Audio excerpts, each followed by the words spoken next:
کو جگا کر چل دیے، کچھ سخنور تھے جو صحن اپنا دکھا کر چل دیے، کچھ مسیحا تھے جو مردوں کو جگا کر چل دیے۔ میرے بھائیوں،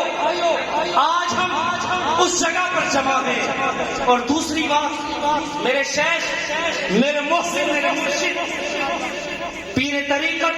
واقف رموز طریقت، رہبر شریعت، حضرت اقدس حضرت مولانا الشاہ جلیل احمد اخند صاحب دامت فیوزہم بہاول نگر والے، انہوں نے رموز ٹھاکہ نامی ایک کتاب لکھی ہے، جن کے اندر حضرت نے اپنے شیخ میرے دادا پیر مجدد زمانہ عارف باللہ حضرت مولانا شاہ حکیم اختر صاحب نور اللہ برکتہ کے عنوان سے ان کے تبسم سے حضرت نے لکھا، جس کا تعلق آج کی اس مجلس سے بتانا چاہتا ہوں۔ حضرت نے فرمایا کہ مجلس کے آداب ہے، یہ نہیں ہے کہ آپ اتنے سنجیدہ ہو کر بیٹھے، آپ ایسے چہرے لے کر بیٹھے، آنے والا آئے کہ دیکھے یار نہ جانے یہ کس غصے میں بیٹھے ہیں، ان کے ذہن میں کیا چل رہا ہے۔ نہیں، فرمایا کہ جب بھی بیٹھو، حضرت نے فرمایا کہ میرے دادا پیر نے بنگلہ دیش کے اندر بیان کیا تو 7-8 ہزار کا مجمع تھا، حضرت نے شروع میں فرما دیا، فرمایا کہ جو سنجیدہ چہروں والے ہیں وہ پیچھے چلے جائیں، جو خندیدہ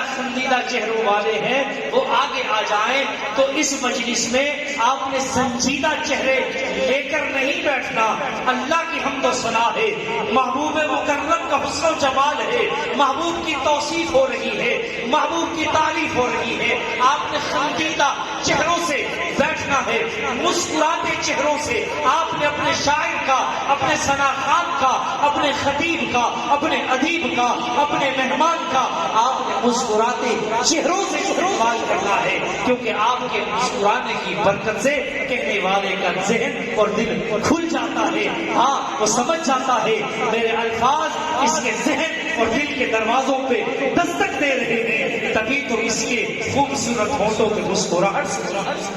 مسکراتے ہوئے آپ استقبال کریں گے نا میرے بھائیوں،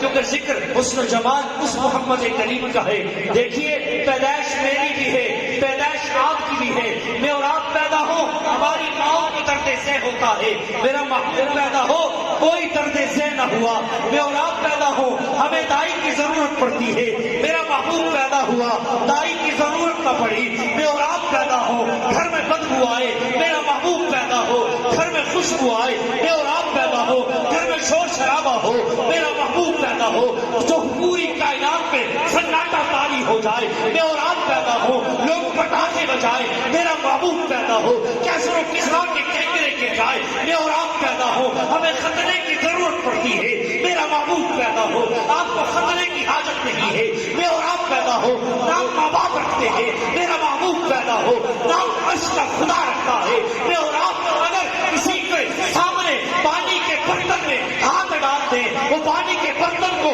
دھونے کے لیے بھاگ کھڑا ہوتا ہے، میرے محبوب اپنا ہاتھ مبارک پانی کے برتن میں ڈال دے، خدا انگلیوں سے پانی کے چشمے جاری کر دے، میں اور آپ سو جائے وضو ٹوٹ جائے، میرا محبوب سوئے وضو نہ ٹوٹے، میں اور آپ اگر بولے منہ سے تھوک نکلتی ہے، میرا محبوب بولے نور کی کرنیں نکلتی ہے، میں اور آپ اگر کوئی خواب دیکھے وہ جھوٹا بھی ہو جائے، میرا محبوب کوئی خواب دیکھے وہ اللہ کی وحی بن جاتا ہے، میں اور آپ چلتے ہیں سامنے کی طرف پیچھے سے بے خبر ہے، محبوب چاہتے ہیں آپ کو پیچھے بھی ویسے نظر آئے جیسے سامنے نظر آتا ہے، میں اور آپ کسی کے پانی کے برتن میں تھوک ڈال دے وہ پانی کے برتن کو دھونے کے لیے بھاگ کھڑا ہو، میرا محبوب اپنا لعاب کھارے پانی کے کنویں میں ڈال دے وہ کھارے پانی کا کنواں خدا شہد سے زیادہ اونچا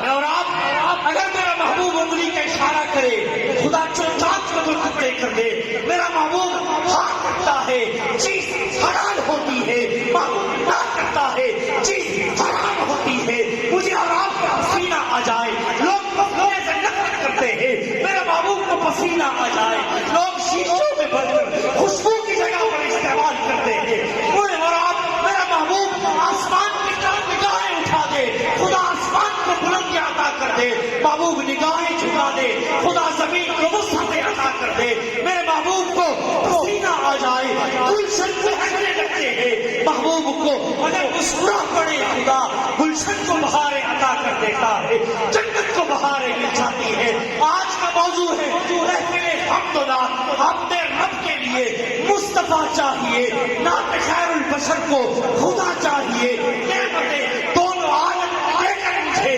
پوچھتے ہیں بتا اور کیا چاہیے. ناز کر اپنے مقدر پہ اے نوع بشر مل گئے مصطفیٰ بتا اور کیا چاہیے.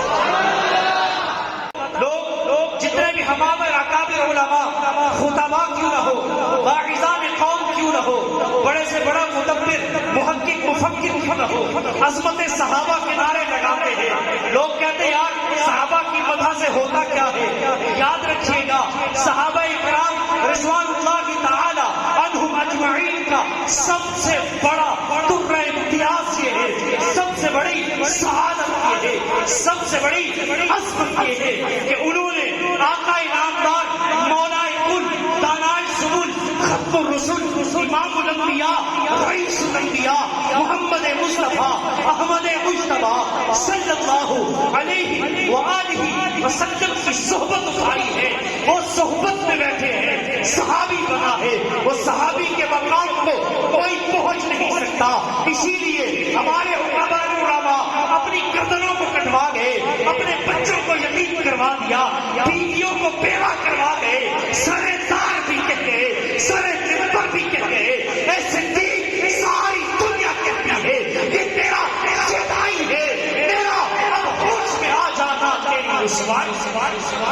4-10 ہزار صحابہ اکرام قادسیہ کے مقام سے گزر رہے ہیں. خطیب العصر مرد کلندر مرد درویش حضرت اقدس حضرت مولانا عبدالشکور دین پوری رحمۃ اللہ علیہ, جن کو خطیب العصر کا لقب امام المحدثین حضرت مولانا یوسف بن نوری رحمۃ اللہ علیہ جیسی ہستی نے دیا تھا. حضرت لکھتے ہیں قادسیہ کے مقام سے 10,000 صحابہ جا رہے ہیں اور اپنی نگاہوں کو جھکا کر کل المؤمنین یغضوا من ابصارہم کی عملی تفسیر بن کے 10,000 کا مجمع کیسا لگتا ہوگا جب سرے رہ چلتا ہوگا. 70 کے 70 طائفیں عورتیں کھڑی ہو کر چوک چوراہے پر ناچ رہی ہیں, لوگ ان پر تنانیر لٹا رہے ہیں. عورتوں نے دیکھا یہ اپنی نگاہوں کو جھکا کے جا رہے ہیں, کوئی ہماری طرف دیکھتا نہیں. ایک نے کہا ارے نعوذ باللہ یہ پاگل تو نہیں ہو گئے, لوگ ہمارے رزق میں فرشتہ ہے, یہ نگاہ اٹھا کے نہیں دیکھتے. دوسری عورت نے کہا یہ پاگل نہیں ہے, یہ محمد کے تربیت یافتہ غلام ہے. ایک نے کہا اگر محمد کے غلاموں میں حیا کا یہ عالم ہے, خود محمد کی حیا کا عالم کیا